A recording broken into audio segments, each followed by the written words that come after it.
Hello there. Oh, I've worn this shirt before. Let me fix this. Hold on. That's better. Well, hello there. It's Jaymz B, and it is Friday. It's a podcast or vodcast day. Every Friday I talk to somebody, and this week it's Attila Fias, a wonderful piano player and a heck of a nice guy. We're going to talk to him about his career, what's coming up, what's happened, who he is, what's going on. I don't know. We'll find out. First, as always, I want to tell you about some things in town. I hope you can go around and hit the clubs. Jazz Bistro tonight, Mike Murley on sax, Mark Eisenman on piano. It's a quartet featuring those two brilliant guys. It's tonight and tomorrow at Jazz Bistro. Mary Kelly is an actress and a singer. She's there Sunday at 7. And Tuesday, another actress, singer, Whitney Ross Barris. Whitney sings Waits. Tom Waits has written so many great songs right out of the gate, way back in the 70s, and just keeps writing cool stuff. So she's got a lot of material to pick from, and I think you're going to like it. Whitney Ross Barris, Tuesday. Also, Colin Hunter is there Thursday, Friday, Saturday. He's there with Anthony Terpstra on the Thursday, Joe Seeley Quartet on the Friday, Saturday, and Colin Hunter and Anthony Terpstra have a big band, the Starlight Orchestra. Colin Hunter is the featured singer. And I'm throwing a dance party at Palais Royal on November the 8th. Information, palaisroyal.ca. And you want to bring your dancing shoes, bring your camera. A lot of young people come to these because the Palais Royal is a famous club where everybody played, whether it was Count Basie, Duke Ellington, Fletcher Henderson. So many famous bands played there. So this will be very cool to get to go and dance on that old dance floor. It looks retro like the 1930s. So information at Palais Royal to see Colin Hunter and the Starlight Orchestra. Also, Alex Pangman is on that gig, singing a few songs with Combo Royale, who open, and Swing Toronto are bringing some dance teachers, and there will be a big dance party. So November 8th for that. Hughes Room Live, Old Man Ludecki. Old Man Ludecki put out a CD a few years ago that was really cool singer-songwriter stuff. Writing from the heart, writing from the brain, and he's got another CD launch coming up. That's tonight, and tomorrow night, Ray Montford, who's a wonderful guitar player. I've known this guy forever. What a sweet guy. What an amazing, he layers things on top of each other, and it's so dreamy. And the second set, he's got his full band. So they'll probably be doing songs from Share My Sky, which was a record he put out about a year ago. But seeing him, it's a rare Toronto appearance. Ray Montford, Saturday. Mary Fall is up from the U.S. She's a powerful singer from October Project. She's up this week. So is Dr. Mike Daly. He always does songs and stories about different celebrities. Well, he's doing the Elton John story coming up this week. And there's also an Etta James tribute that Danny Marks is hosting, and a whole bunch more stuff. So check it out at hughesroomlive.com. Lula Lounge, Lady Son is tonight early, and then Marta Elena and Salsa Stars. So bring your dancing shoes to the Lula Lounge. Also tomorrow night, Luis Obregoso has a band called Alto Voltage. And Friday, Saturdays, it's jammed in there. Dress up, wear some dancing shoes, and you will have so much fun. Sunday, there's a drag brunch at Lula Lounge from 12 to 3. They are the Spice Queens, and yes, they are drag queens doing the Spice Girls. What a fun idea that is for brunch and drag queens. And then at night from 6 to 10, there's a Brazilian dance party. So lula.ca for all the incredible things happening over there. I should tell you one more thing, and that's on Tuesday, Renaissance Laughs. Renaissance House is a wonderful charity, and I do golf tournaments for them sometimes. I MC some shows. They always have a great silent auction, and I end up spending lots of money on their silent auction. This time, instead of a golf tournament, they've got a comedy night at Lula Lounge. Laurie Elliott, who is amazing and hilarious. Arthur Simeon, you'll recognize him if you look at him on YouTube. He's a really funny guy too, and Alonzo Boden. So all three of them are going to be doing stuff at Lula, and I'll be emceeing. So come on down Tuesday and support a great cause and have some big laughs. At the Old Mill tonight, Andy Ballantyne is there. He's a saxophonist and a arranger. He really arranges beautifully. So he's got Rob Pilch on guitar, Steve Wallace on bass, and Barry Elms on drums. That's an all-star band, kind of as always. over at the Holm Smith Bar at the Old Mill, and it's always high level playing. Marie Gowdy is there. Marie Gowdy with Bernie Sinensky, Artie Roth, and Jocelyn Barth. This will be high end. It'll be a little outside, but in the pocket. Marie is an amazing, and she started so young. She started when she was a teenager. She was already a virtuoso on the trumpet, and she's quite the composer. Jenna Marie Pinard, Leslie Mitchell Clark, lots of things happening there next week. And Jake Wilkinson, this time next week, the great trumpeter, will be down there. So check it all out at oldmilltoronto.com. I want to thank Captain Paul at barberfinancial.com. We went out to a club the other day, and everybody recognized him, and he said, you know, this is because of your podcast.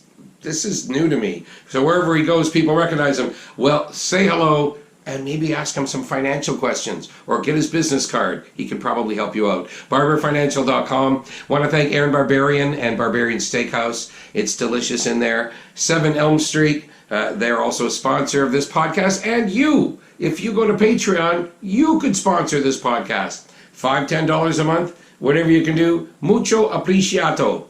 Thank you. Okay, listen, we got to get to Attila Fias. I've been working with him for a little bit lately. I've been a fan of his for over 10 years. He is an amazing, humble, and hardworking guy, making a pretty good living in the music industry. So let's find out what he's all about right now. Hi. Hey, it starts just like that.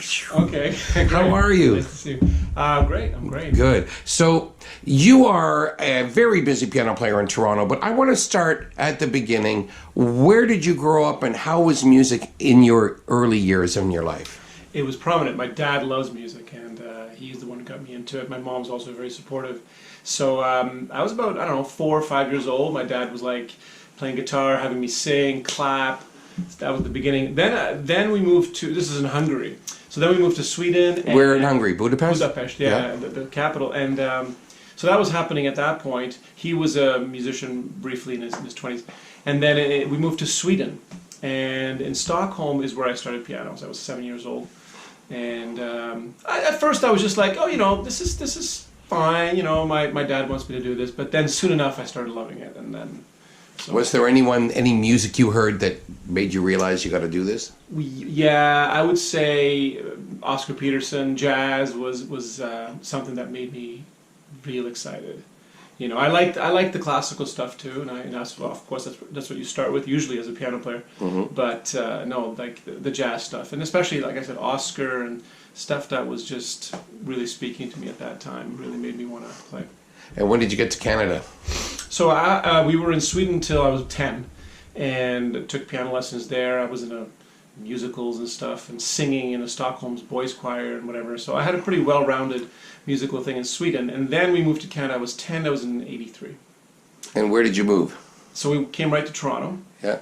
And after that, we lived in the GTA most of in Brampton later on, matter of fact. But I went to an art school. I went to Cotham Park Secondary School, as did several people on the scene. Like who? Who did you go to school? Ross McIntyre, Shannon Butcher, Mark Zubek, John Farrar. There's lots of guys. Wow. Girls, yeah. So it was a great school, and you meet a lot of people, and they encourage you to keep doing music and stuff. So that was great.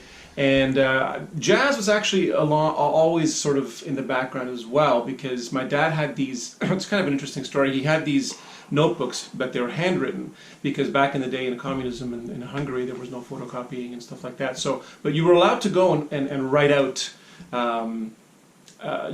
standards, chord symbols and melodies. So he did that, and he had books and books of this stuff. So as a kid, I was like, what is this? So I started looking through that, and that's how I started playing jazz. I just sort of started playing the standards, little melodies, little chords, and away I went. I just kept leafing through them and kept playing more and more. And I was composing already too, back like early on, just because I felt like it. I don't know. Nobody told me to. I was just, I'll make a song called The Rainbow. That was one of my first songs, called The Rainbow. Yeah. Do you still remember it? I still remember it. If I had a piano right here, I'd play it. Is it hard or easy? It's pretty easy. Yeah. But it has a nice little melody that I'm still kind of proud of. Cool. Cool. So you're in Toronto, and then is it after school you decide to go to Humber right away? So I'm in high school, Cotham Park, and I'm actually at this point living in Brampton, but yeah, GTA. And after that, I pretty much knew that I wanted to continue music. I went to U of T actually, met a lot of great musicians there. I think one of the best things of going to university or college is who you meet, and the relationships you form there. And I'm still working with a lot of the people that I went to school with. So yeah, basically. Oh, so you work with a lot of people that have gone to Humber, but you were actually a U of T student only. Yep. Oh, okay. I went to U of T. Yeah, and a lot of the guys on the scene are like this in the jazz program at U of T. With Phil Nimmons and a lot of the guys that are. Some of the guys move around, Phil Nimmons is my guest next week. Oh, well, oh man. So he was a big 96 years young and still doing it. Unbelievable. He was already 76 when I was there, But so I went to U of T, had a good time there. There was, again, the best part was meeting all the people and start to play, on the scene a little bit already. And so that's sort of my career, the education part of my career anyway. Yeah. And then making records, when did you make your first solo album? Okay, my first solo cassette was called Deadline. I don't think too many people have heard it, but Alex Dean is on it. And who else? Anthony McKelly and Mark Zuback. Anyway. Wow, that's a great band. Yeah. So that was actually to try to get into Banff.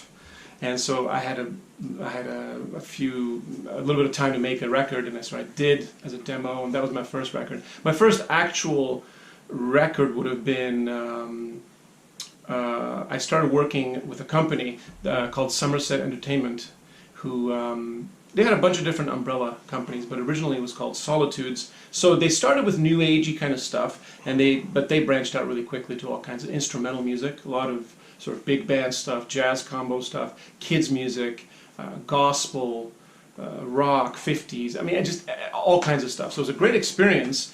And so you could say that, that's where I was making my first records. Right, Somerset also made a lot of money. Like those records, I know they were for sale at every truck stop, Walmart, whatever they were called back then, Kresge's. Right. Yeah. They were kind of, what do they call them, alternative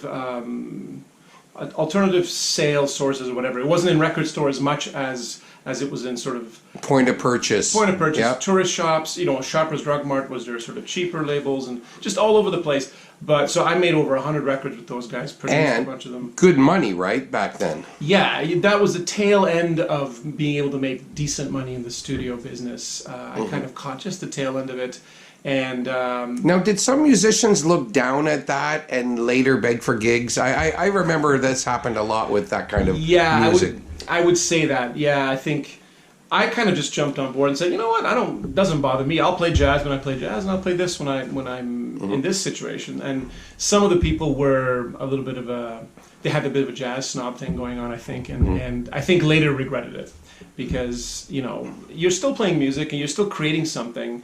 When you're doing a jazz record with those guys, it was just that you couldn't play crazy solos, but you still played solos, and unfortunately for the bass players, there was no bass solos, but for me it was fun. It was a lot of fun. It was mainstream jazz, but it paid, and it wasn't bad music. It was just mainstream jazz. I had I think I had like 4 gold records and a couple of platinum records. Even in the States, there's a gold record. So it did well. I mean, it did well. I didn't, I'm not a millionaire, unfortunately. If I had a cut of that, it would be great. They just pay you up front, but still, it was good to catch the end of that era, and I think that era is done now. So no more of that. No more of that. So then you started making jazz recordings under your own name as Leader. You made a few albums so far, right? Yeah, I've got 2 of my own jazz recordings and one.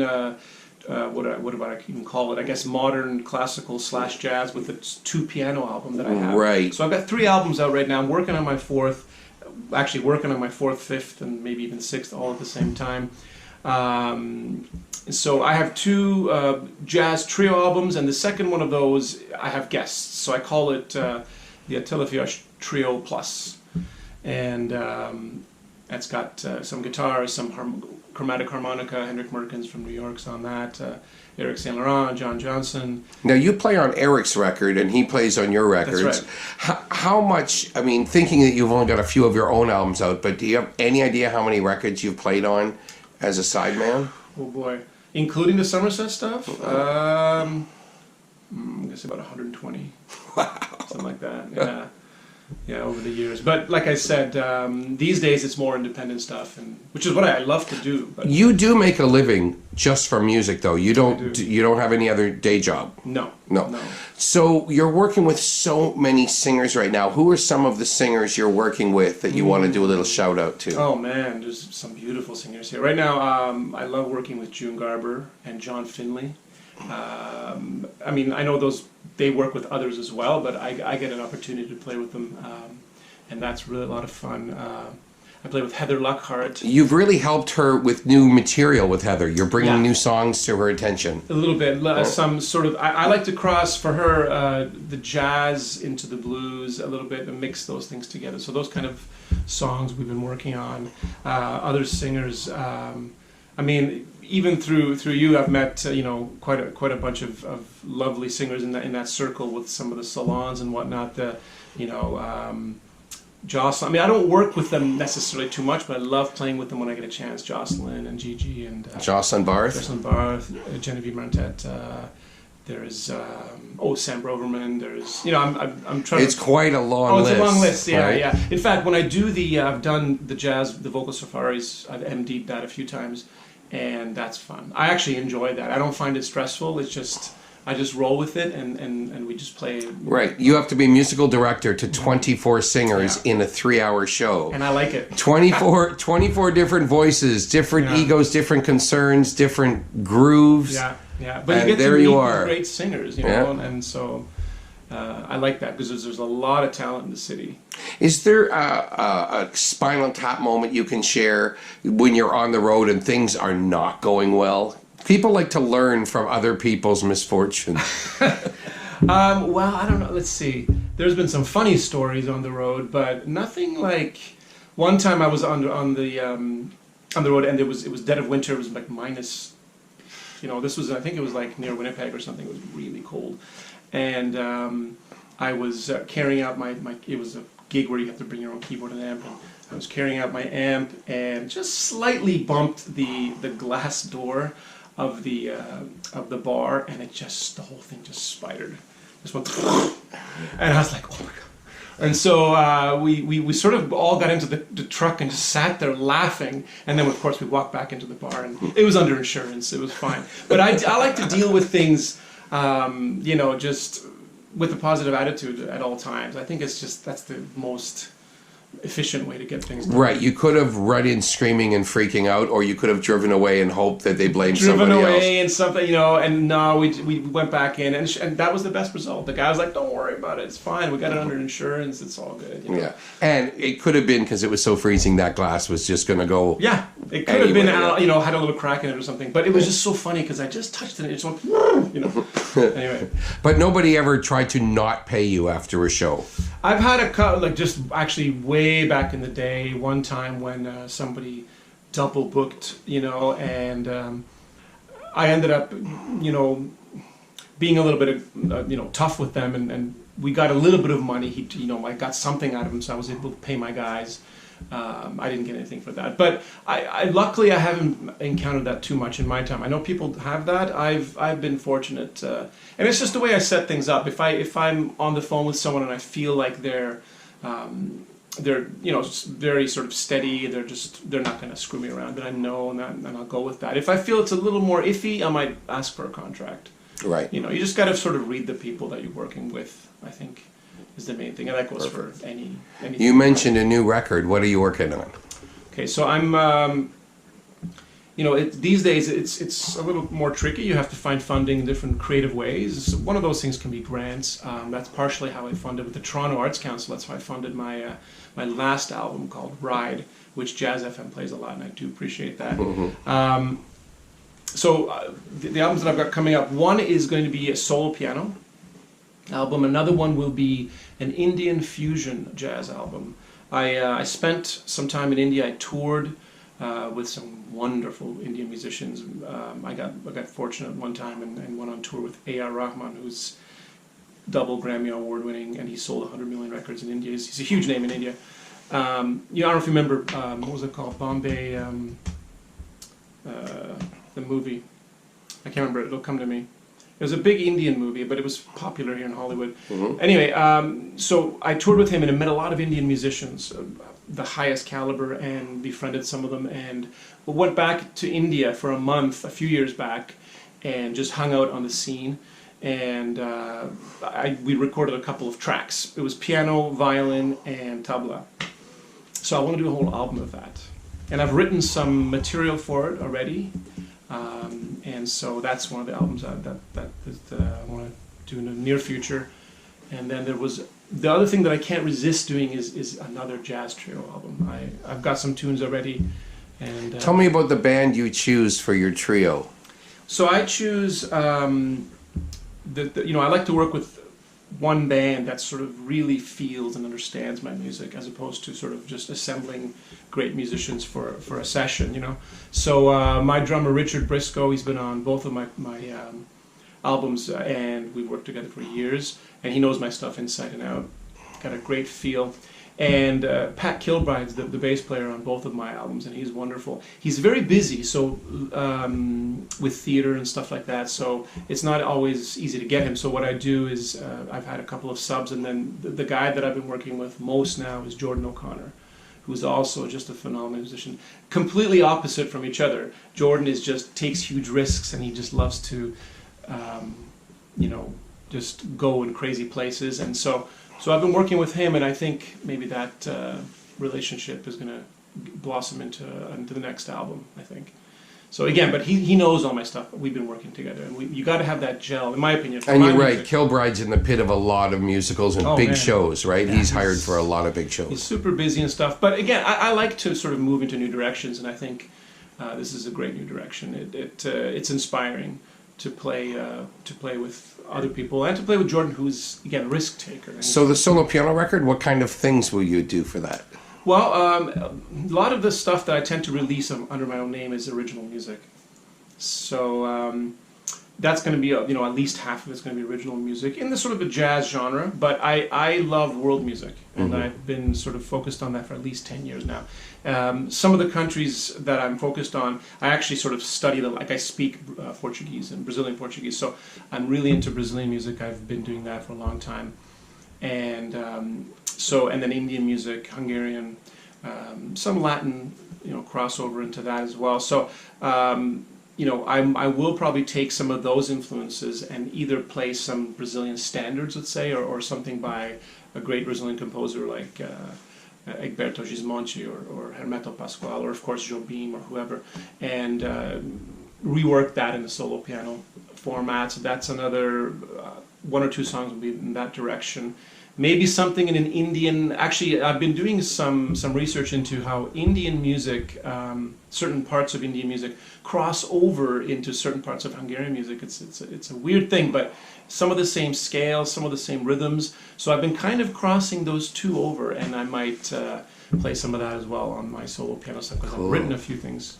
So 3 albums coming up, maybe not all in 2020, but sooner than later. Yeah, exactly. Cool. So a favorite moment of 2020 so far? Where have you been? Or 2019, sorry. In the last year. I'm already getting ahead of myself.